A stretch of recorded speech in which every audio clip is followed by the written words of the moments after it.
It's Outlaw Theology with the Whiskey Preacher. The interview with Phil Shepherd's coming up, but first, one message. Looking for a small group curriculum for your church that really works? Living Compass is brand new, and it offers a way to bring real transformation into your congregation. Living Compass focuses on wholeness and wellness, and you can check them out at livingcompass.org. Okay, here's your program. Hi everybody, I'm Chris Yaw. Welcome to ChurchNext. It's a place where people who are passionate about the local church come to hear from experienced mentors who are building their congregations in new and exciting ways. And today we're headed for the distillery and a talk with the Whiskey Preacher. He's Pastor Phil Shepherd, and he says of himself he's unabashedly in love with his curvaceous wife, preaches a restoration theology, cusses, smokes, and partakes in various kinds of different kinds of whiskey. Phil's foremost a pastor of a congregation called Eucatastrophe in the Disciples of Christ denomination, and calls himself an outlaw theologian. And Phil, why don't we get started right there? Welcome to ChurchNext. And what do you mean by this term you use, outlaw theologian? Well, first off, thank you, Chris, for having me here on ChurchNext. I'm real excited to be here. I'm really honored. Thank you so much for having me on here. I'm in great company with yourself and some of the other folks that you've been having on here. Thanks so much for, just having me on here. Great. So outlaw theologian, it's a term that I adopted. I have been a part off and on of a group called the Outlaw Preachers. And as of last year or so, I haven't been as involved as I would like to be. And however, they have had and still do have a huge impact upon my theology and how I really just interact with the rest of the world. And so I adopted the term outlaw theologian, because I have the outlaw O on my neck. Oh, is that what that is? Okay. Yes. No, it doesn't stand for Oprah, as somebody is asking for. Or put the trach here. Yes, exactly. It's trach marks the spot right there. That's funny. But I come to theology in a very different way. I think, people that I interact with think it's very homegrown, it's very community-driven, and very Christocentric driven, I would say. However, people are not, when they look at me, they don't necessarily think, oh, he's a preacher. You know how many times I get asked, what tattoo studio do you work at? What band are you in? There's an old band called Bowling for Soup. They are based here in the Metroplex as well, actually north of here, called Denton. And at one time when I was 150, 200 pounds heavier than I am now, I was a very large man, even larger than I am today. People often confused me for Frank, who is the bass player for Bowling for Soup. So they don't necessarily think I'm a preacher, and when they find out that I am, it opens up a lot of conversations, because I'm an avid cigar smoker, I'm a connoisseur of fine whiskeys, and I do say the occasional cuss word. My wife will be laughing when she watches this from time to time, but when appropriate. I've also done youth camps before. I never cuss around those kids or anything like that. So just when the appropriate time comes around. So people really just kind of view me as an outlaw theologian, and so I just kind of stuck. Yeah, what do you mean by that? What do you mean by outlaw? I mean, is there a metaphor? Is there a deeper meaning that you want to connote? I mean, obviously there's a look that you seem to have down pretty well. Yeah, I love the pearl snaps. I love the tattoos. My ears are gauged. But that's not to prove anything. I get that a lot, especially from some of my more conservative Christian friends who look at my tattoos and they're like, oh, it's so great that you have Christian-based tattoos. I'm sure you can do a lot of witnessing through that. And I have to laugh at that now, because I once was that person. However, the more comfortable I became in my own skin, the more ink that came onto my skin, telling my story of my faith and family. So that's a little rabbit trail of that. However, so outlaw, I wish there was, some scriptural reference, outside the law, like Paul had talked about, but that's really not the case. I just kind of have a very borderline outlaw view on life. As well, to kind of give you an idea, Johnny Cash was my third cousin, the whole sinner saint kind of idea, and that was very much ingrained into me as a young person. My father and all my family in Arkansas would always tell me, Johnny's your cousin. And, growing up, I didn't really care, but now he's dead and everybody thinks he's a demigod. And, it's a very funny yet abstract fact about me. However, it's very much ingrained in me of this whole, it's okay to drink, it's okay to smoke, it's even okay to have a swear word every once in a while, yet still be unashamedly in love with Jesus. And people really kind of are put off by that. They don't know exactly what to do. So they look at me as an outlaw. They look at me, and because, I have some friends that wouldn't necessarily be considered of, how should I say, the most upstanding citizens in the United States of America. If that makes sense at all. No, it makes a lot of sense, because outlaws push the boundaries. Outlaws aren't accepted by the mainstream. Outlaws have broken some laws, and certainly in the minds of our more pietistic brothers and sisters who rightfully so see a cleanliness in many permutations as emblematic of the cleansing that Jesus did in our hearts. We can imagine the offense. I mean, Paul even writes about it, right, when he talks about eating meat and these kinds of things. And you're kind of drawing the line by saying, look, there is this sense that, if I'm hearing you correctly, that there is creation, and creation is good. God said so, and that ways in which you are enjoying creation, which have to do with the or adornment of your body and the the appreciation you have for eating and drinking in all its forms, and so I don't get that many folk like you, Phil, on ChurchNext. And so I want to ask you a few more questions, if I can, because you seem to be a very thoughtful Christian, about the ink. Because, and it may be a generational thing. I'm much older. I'm not much older, but I'm definitely older than you. And I think that younger people, because you do you look at the research, and younger folk have a lot more tattoos than older folk. And I don't know if older folk totally understand it, much less a Christian is yourself, who probably gives some thought into, okay, I'm going to mark this part of my body for the rest of my life. Let's think about this. Could you give us a little tour of some of the tattoos and adornments that you have, and ways that God has communicated to you through those?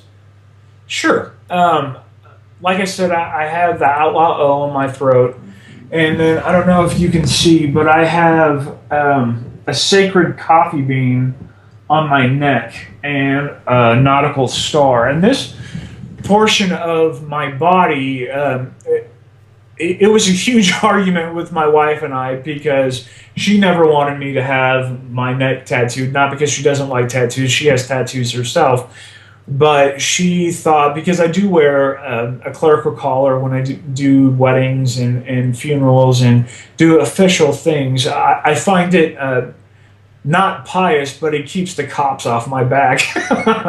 And so, I'm not joking about that. I've actually had better interaction with the Fort Worth Police Department when I'm wearing the collar versus not. But this is a memorial. All of this has to do with my father when he died. His anniversary of his death is coming up in actually next week, December 4th. And it'll be 3 years when he died, and he died of cancer, and he probably, well, there's no probably about it, he is one of the biggest influences in my life. And he was a coffee snob, And for his memorial, we had a flying coffee bean going to heaven, and so this is a tribute to my father and the influence that he had upon my life. And the Outlaw Preachers, that's when I first started really getting involved with the Outlaw Preachers, and they came to my grieving process. They really helped me through that. When Stephanie and I flew back from Alaska, I'm originally from Alaska, and that's where my father passed away. And when we flew back from the funeral, we got a text message from one of the Outlaw Preachers and said, "Hey, when you get home, go to this link." And it was literally over an hour and a half of people from all over the world giving condolence videos and telling us, that they're journeying with us through this grieving process. And so when it came time to memorialize my father, I put the O on my neck, and unashamedly have the O on my neck. And because that was a time in my life that I needed community, and not only the Eucatastrophe, but my wider community who really came and stepped up to bat for us as we were grieving my father. Mm-hmm. And so, I'm sure we could go into more of the stories that you have, because it seems to me, if I can just, look at your wrists and that kind of thing, that we could spend an hour talking about where you've gotten everything. I was doing poorly in Greek class in seminary, so for extra credit, I got a Greek tattoo on my wrist, which says "Slave of Grace," doulos keratos in Greek, and I needed all the help I could get in Greek class. So, we used to just write it in pen on our hands and use it that way, but I guess you can get an excuse for it. But I want to move more towards the community that you serve. It's called Eucatastrophe, and could you tell us a little bit about how long has it been meeting? How did you get the name? Who are the kind of folk who come? That kind of thing. Yeah, the Eucatastrophe literally means the good catastrophe. J.R.R. Tolkien coined the term roughly 60, 70 years ago on an essay called On Fairy Stories. It's one of the only times that he was in writing open about his faith. He, in this essay, which I don't ever recommend anybody reading because it's extremely boring, by the way. However, it's a beautiful analogy. He said, we have this word catastrophe and catastrophic in the English language, and I have all of these catastrophic moments within my stories.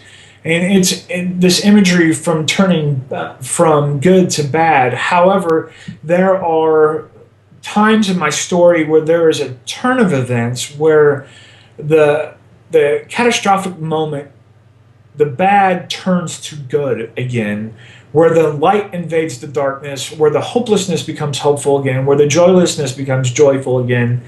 And there's no English word for that. So I'm J.R.R. Tolkien, and I'm going to make up a word. So he took the prefix EU, like an Eucharist, and put it upon catastrophe and said it was the good catastrophe. And then he went on to say that the birth of Jesus was the Eucatastrophic moment for all of humanity, and his resurrection was the Eucatastrophic moment for all of creation.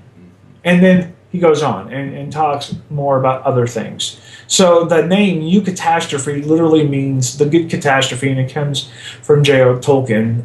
I would like to take credit for the fact that we named the Eucatastrophe that. However, it was a friend of mine.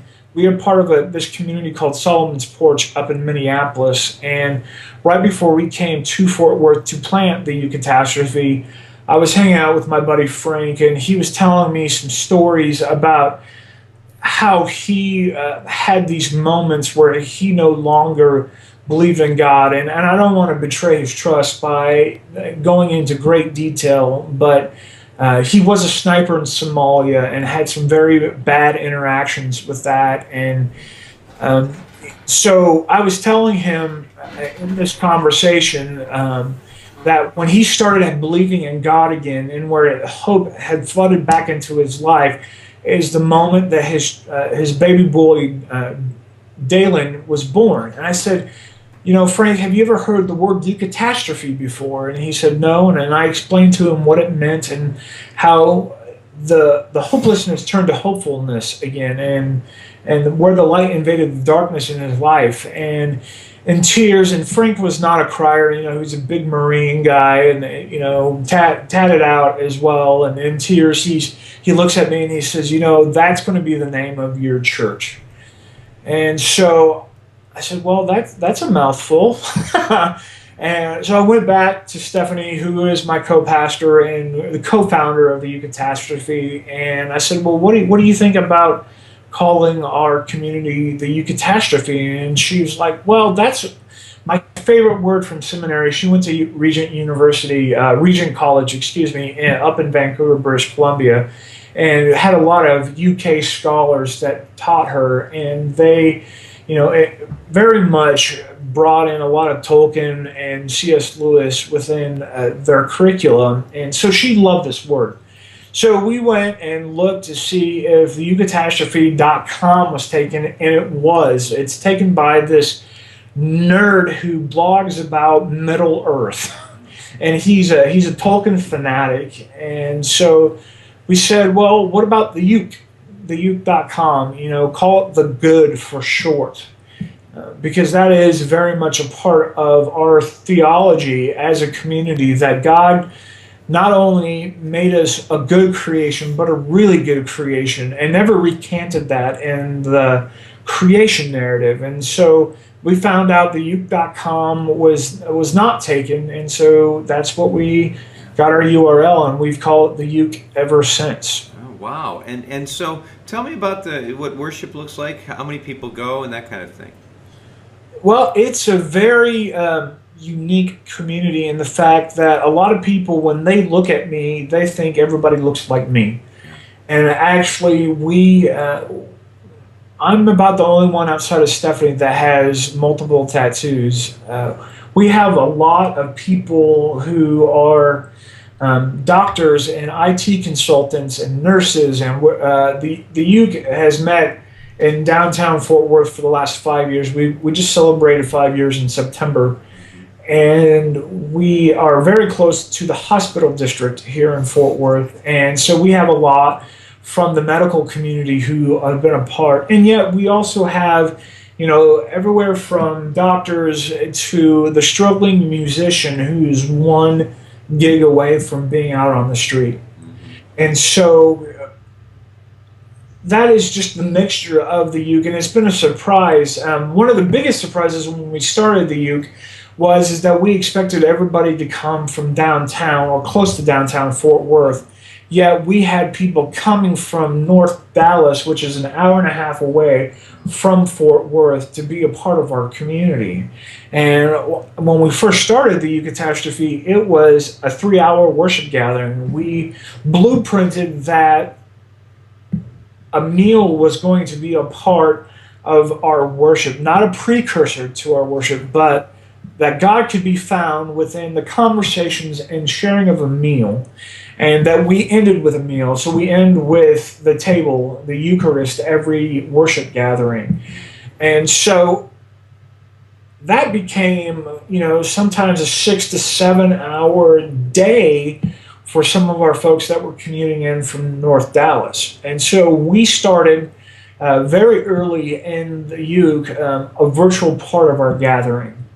And so when people ask us how many people are part of our community, I don't know how to answer that question, because we did not password protect the virtual part of our community. And we literally have people from all over the world that interact with our worship gatherings.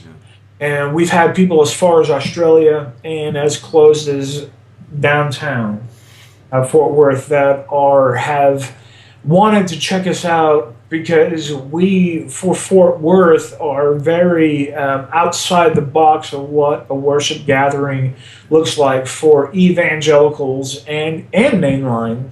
But when people come to our worship gathering, they realize that we're not as outside the box as they think. Our music is inspired by, we have and I'm very proud of this, Travis Mathis, or Trip Mathis. He was awarded the Acoustic Artist of the Year for Fort Worth, and he brings a lot of his own written music as when he leads us in music. And then we have influences from Bob Marley, Johnny Cash,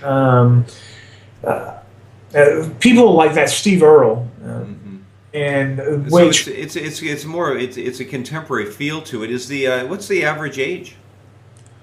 I would say anywhere from mid to late 20s all the way up to mid 50s. And why do you think people come, Phil? Because this is their last chance at a faith community. I would say majority, not all, but the majority of the folks that come to the Eucatastrophe, that if this doesn't work, they'll never go back to church. This is their last stop. They want something more than just the institutional church. They want a community. They want a safe space that they can ask their questions and it be okay. I mean, we've had people visit from all different types of faiths, not just Christian denominations, but we've had, I think there was a Muslim couple that came once. There was also an Indian couple that came from a polytheistic background that still took in communion, in which I thought was one of the most moving experiences that I've had in the 5 years that we've been here in Fort Worth, because they felt safe enough, even though that they didn't necessarily call God by the same name we do, felt comfortable enough to take a part in our rhythm of worship that we had in our gathering. Mm-hmm. Now, you and your wife, is this your full-time job, Phil, or is this a part-time job? Yes and no. Stephanie is, when we started the Uke, we knew one of us needed to be full-time and one of us needed to be bivocational, and whoever got the job first, allow one of us to do this full-time, we would do that. And so she got the job first. Obviously, I have a few now what I call job stoppers on my neck, so that limits me of where I can work. I can work at Freebirds, which is the Texas local version of Chipotle.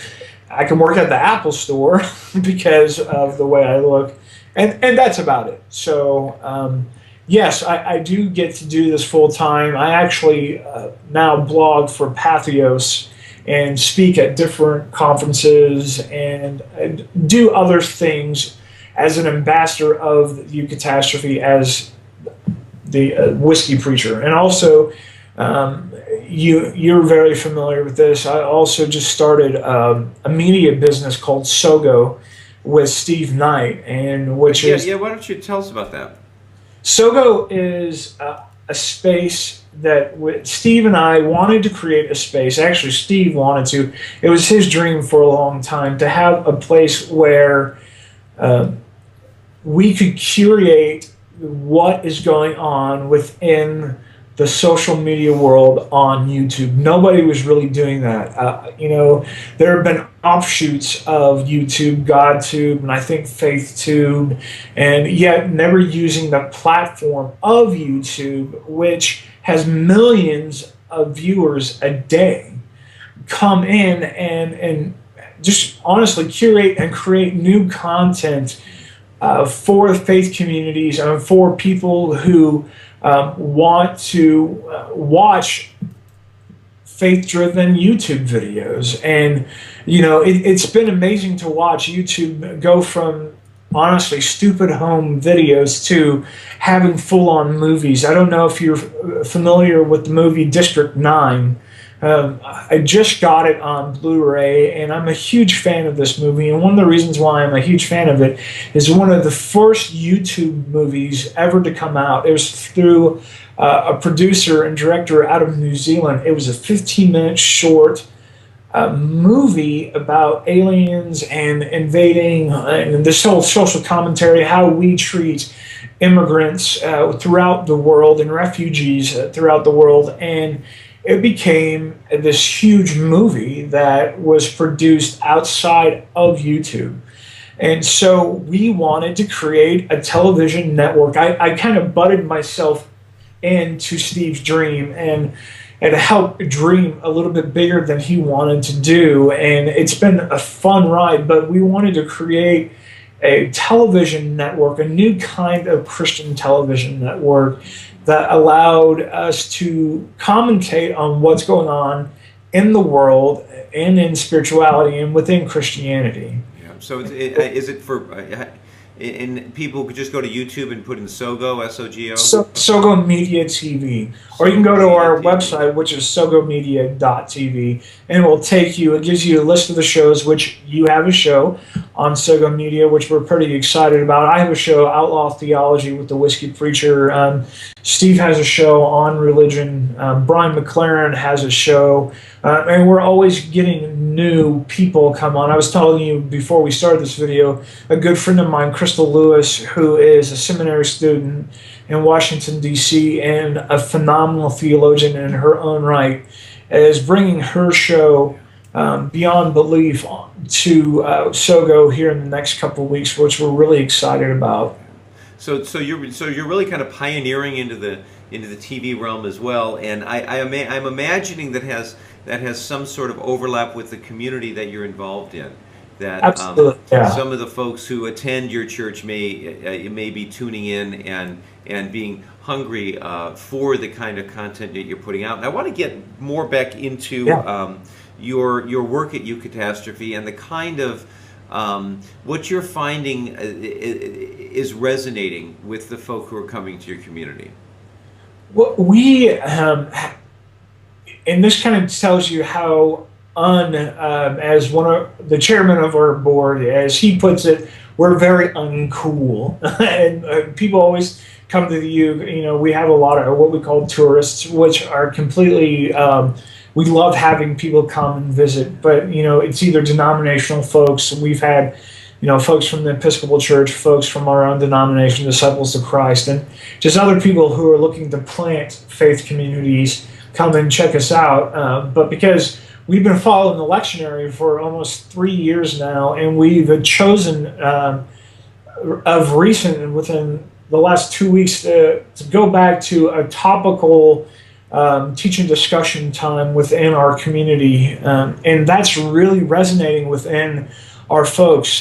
This year for Advent, we're talking about the creation myth and the virgin birth myth, I should say, how that was not a unique story, but within the period of Jesus' birth. But what made Jesus, even though it was not a unique story, what made Jesus' birth unique, despite the ununiqueness of that story? We're also going to be talking about why December 25th, how that came about, why the Mithra cult religion of Rome, how they celebrated December 25th as their god, and how to appease the Roman army. Constantine really just implemented the birth of Jesus, how he incorporated Jesus into the state religion of Rome. And so these topical ideas, digging into historical context, wanting to know what Jesus' role and his uniqueness within that time period is really resonating with our community. And what does that look like for us as a 21st century church in downtown Fort Worth? Yeah. Well, I was talking with a preacher recently. I interviewed last week with a preaching professor, and he said for the first time in 200 years, the average length of the sermon in North America has gone up. Yeah. That sermons had been getting shorter for 200 years, and finally it's gone up. And from what you're describing, because I'm gathering you're not preaching these sermons because you feel like it, but because there is some sense in the community that they like a deeper knowledge of these things? Yeah, absolutely. They do. We talk a lot about the historical context. I saw that you had N.T. Wright on here, and I'm a big fan of Tom. He came and spoke to my seminary a handful of times. A lot of people don't know his wife is actually from Texas, and so I got the chance to meet him a handful of times, and he had a huge influence, not necessarily his theology, but his historical context that he brings to his theology. And so therefore it's brought a huge influence into our community, people wanting to know the dirty details of why and what happened and how does that affect us in the here and now. Yeah. So when we talk about what folk who are coming to Eucatastrophe are interested in, they're interested in a historical setting and the contextual elements that go into the text that we're sharing. They're also interested in obviously some sort of fellowship and absolutely, and relationship is big. What don't people want? They don't want a show. They want authenticity. You hear that a lot within emergent church circles, which I've been a part of for a long time, even before it was called the emergent church. We just called it doing church different, but people wanted and still do want authenticity versus a show. That doesn't mean quality of like musicianship goes down. I had the great opportunity to be a part of the UBC community down in Waco, Texas, which a lot of people know of. David Crowder and the David Crowder Band was a part of that. But I had the unique interaction with David was my worship pastor, and he is a good friend, and how he took and a lot of people come to UBC and think, it was a show, but David's idea of, no, it's not a show. It's Tell us what the UBC is. It stands for University Baptist Church, but people just call it UBC for short.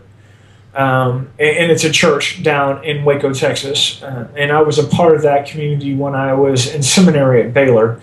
And David really just brought to the table, and the guys at the Crowder Band, when they were together, brought to the table of just not creating a show, but having quality within whatever they do. And I think that's also interpreted into our community, that we don't, and excuse this, but we don't want to do things half-assed, even though things seem that way sometimes with the ADD nature of the community. But Travis leading music, it is it's quality, but it's not a show either.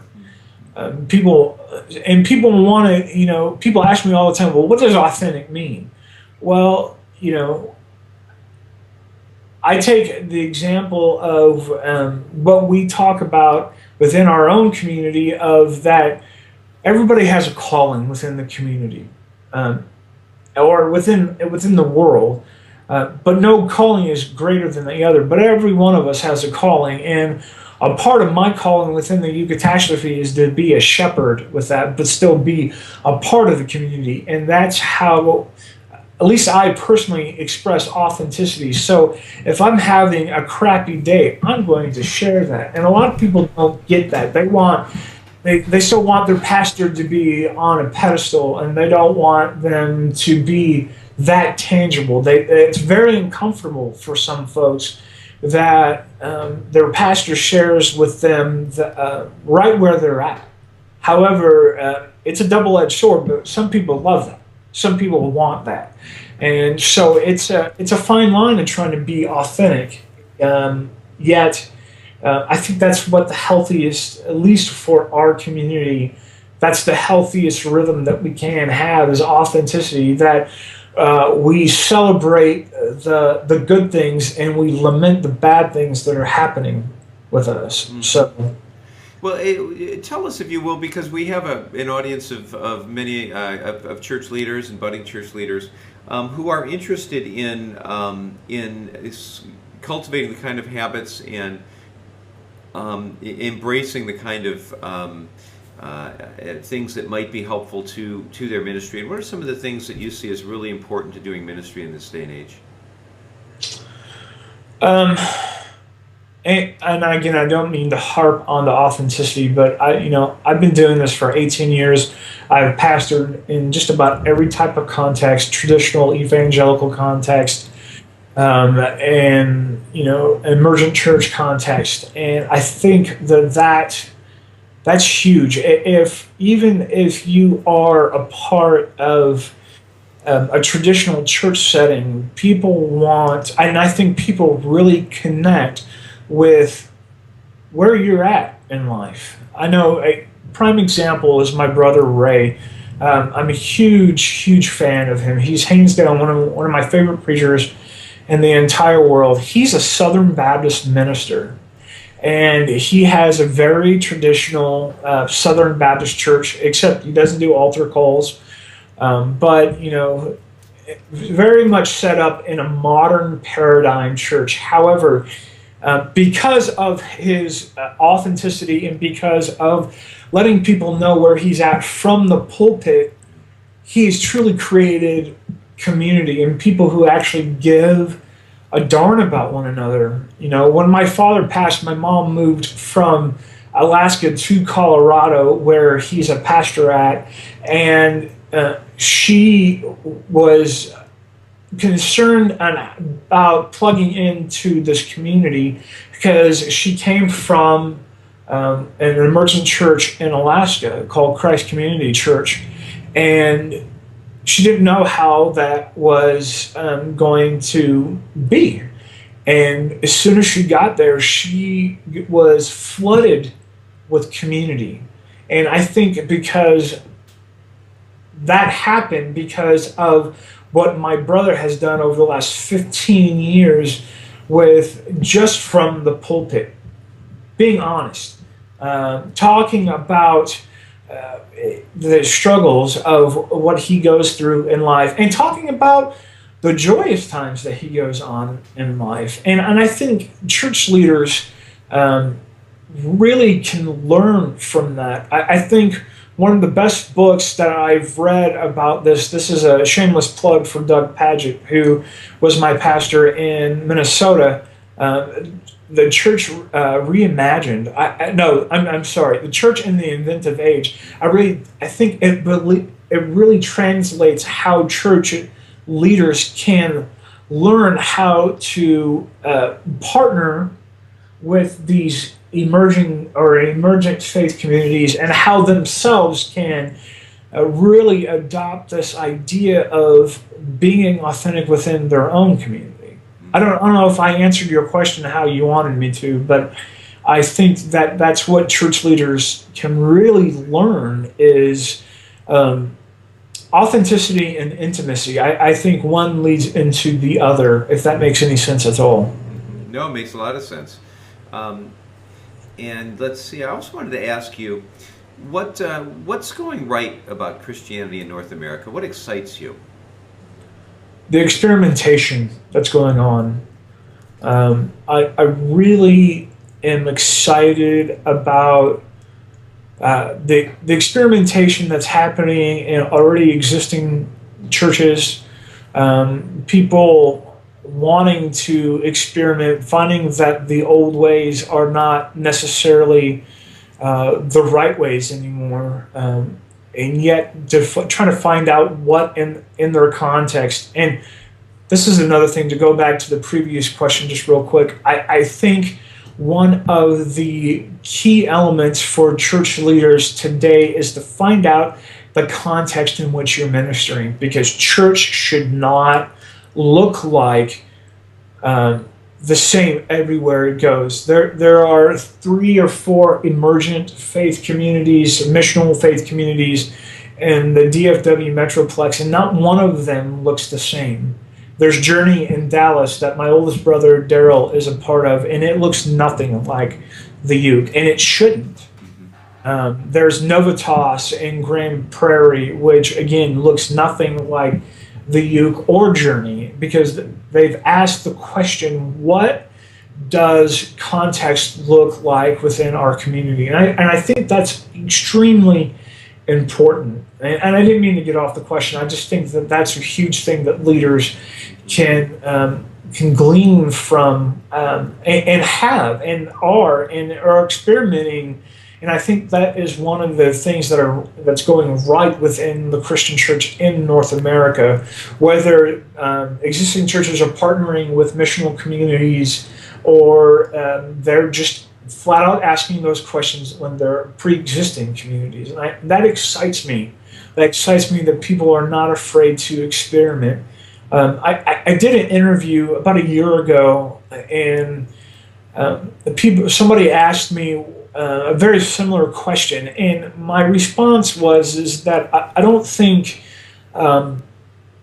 that we have all the questions answered, and we've yet to answer all the questions, and that we should never stop being the clay, that God is the creator, and that if we truly want to continue within the larger story of Christianity in North America, that we have to be willing to be moldable.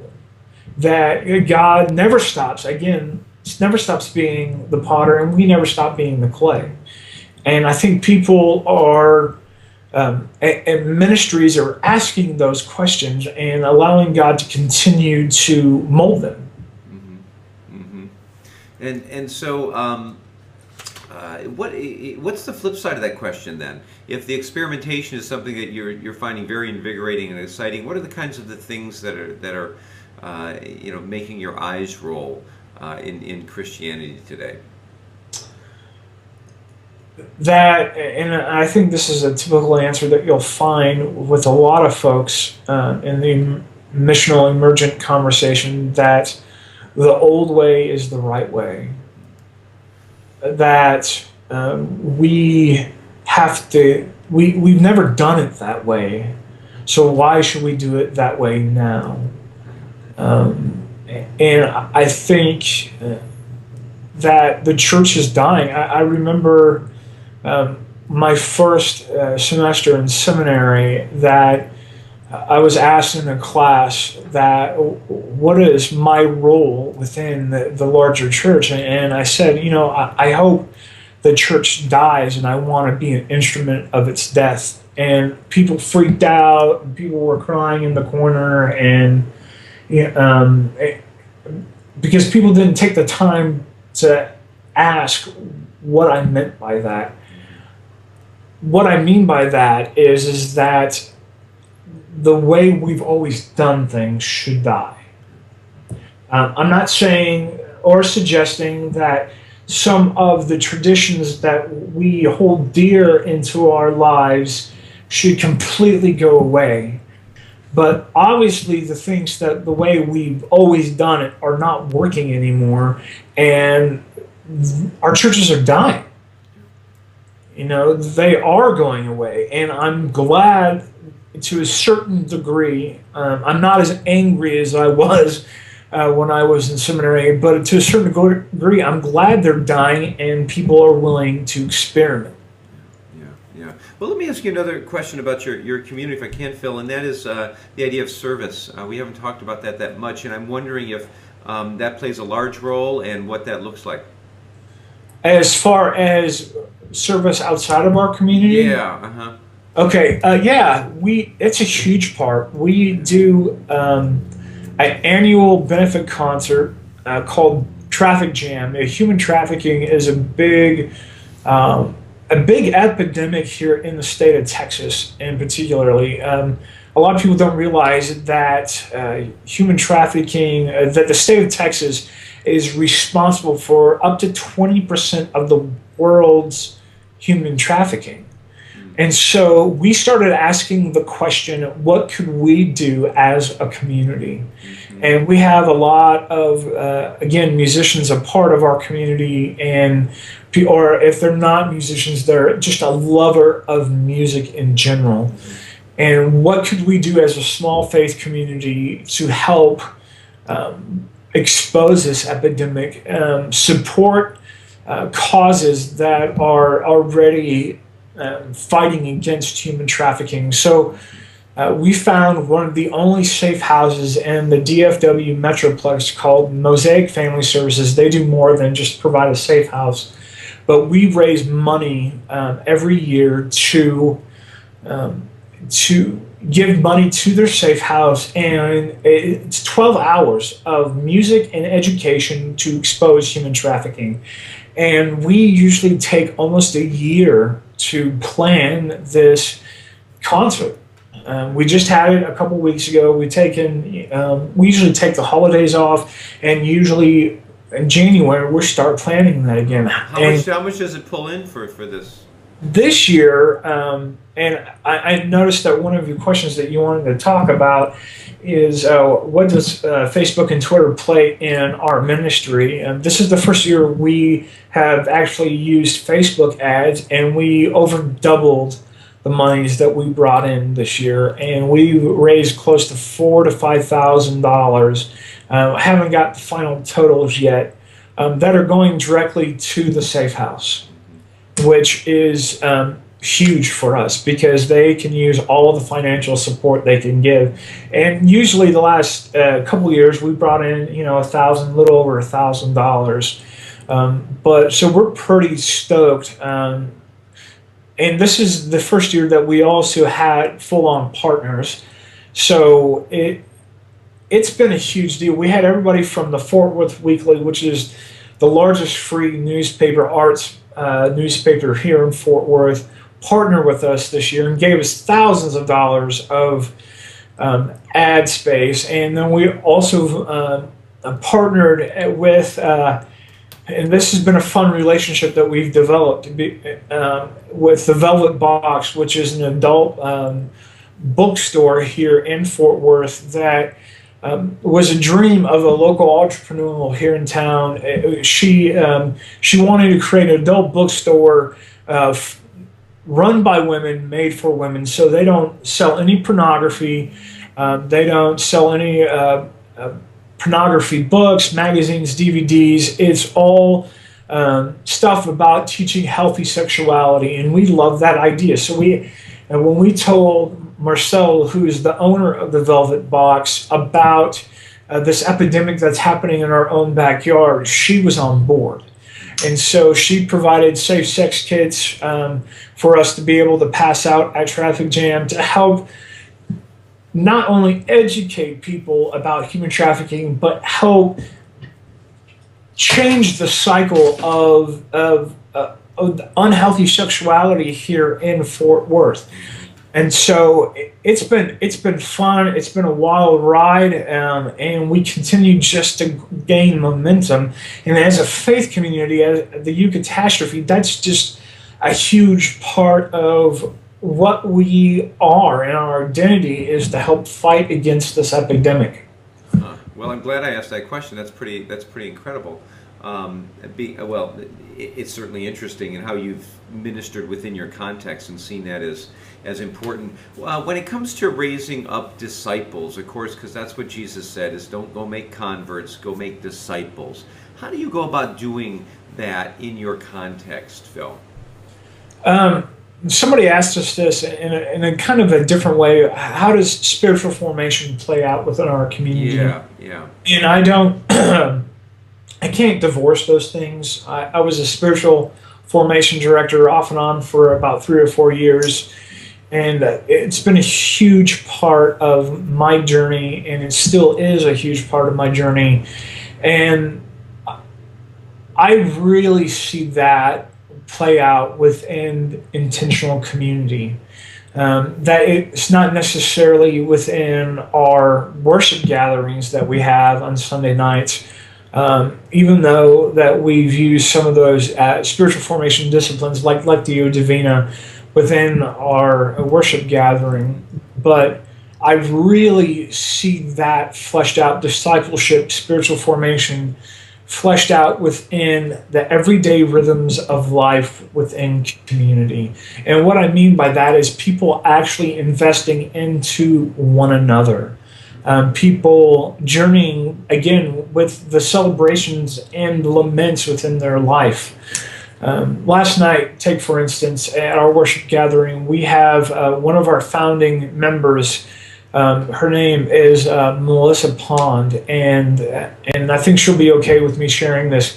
One of her intimate family friends was diagnosed 3 years ago with Lou Gehrig's disease, and they live in California. And the Pond family obviously lives here in Texas, and we've been able to journey with them over the last 3 years of them coping with their very close friend dying of Lou Gehrig's disease, and being able to send them out spiritually and physically sending them out to California to minister to this family, and to be able to journey with them in the celebration of being able to go out and celebrate Kurt's birthday a couple years ago. And it was his way to be able to celebrate and say goodbye to all of his family and friends before he died. And Kurt finally died just this past weekend over Thanksgiving, and we were able to and continue to journey with the Pond family as they grieve the loss of their friend, and as they go back to California to grieve with the family and minister to the family. So again, that was a long answer to your question, how are disciples made? But I think it's in those conversations, in those co-sojourning, as we put it at the Eucatastrophe, together. And the spiritual formation and discipleship happens that way, in a very intimate way. Mm-hmm. You know, Phil, as we wind down our time together, I always like to ask if there's anything that you brought to the interview that you'd like to share that we haven't been able to touch on. Is there something you'd like to elaborate on that we haven't spent enough time on? Or is there a word from the Lord that you have for us, something that's been on your heart that you feel like you might want to share with us? Yeah, I would say that, I guess, reiterate what I've said before, and I find it huge, and this is what a lot of people bring me in to talk about, and I'm really passionate about this, is finding out your context. I think that's huge. To any minister within the context of which they're ministering, because and to quote again Doug Paget, I heard him say this once, and I wish I'm the one that said it, but I think it's huge for us as churches, faith communities, and as church leaders, that we have substituted unity with the larger Christian church with uniformity. And that has happened because we have yet to find out what our context is. I gave the example earlier of my brother in Grand Junction, Colorado, being able to find out what his context is, and in the midst of that, being able to build community within his own paradigm. Is it how I would do church? No. But do I think it's valid? Absolutely. Absolutely. And I think people all over the world, not just here in the United States, that are asking those questions are doing some amazing things. Are they huge churches? Are they the size of Mars Hill in Michigan? No, not every church is going to be, or should be. Is it bad that they're 12,000 plus? No, I don't, because I think community can happen within that, and it does, just as intimately as it does in somebody in a house church that people meet, 10, 15 people meet in somebody's home. I think that is just huge, because for us to be able to stop creating congregations, which we were taught to do, we start creating communities when we find out what our context is. And I just find that very, very important. And being faithful to the good news of Jesus Christ. I think Jesus himself was hugely contextual to his audience. And that every time that he spoke, he used words and analogies of the time that sometimes people didn't get, even his own disciples didn't get, yet his audience obviously connected with that. And I just find that extremely encouraging, that people are asking those questions and not creating communities that are uniform, that we are not, everybody looks the same. I think that's really boring church. And I think that that's not in my humble opinion, which I respect, that's not being faithful to the message of Jesus Christ. Phil Shepherd, the whiskey preacher, pastor of the Eucatastrophe. Thanks for being my guest on Church Next. Thank you, Chris, for having me here. I really appreciate it. You're a great host.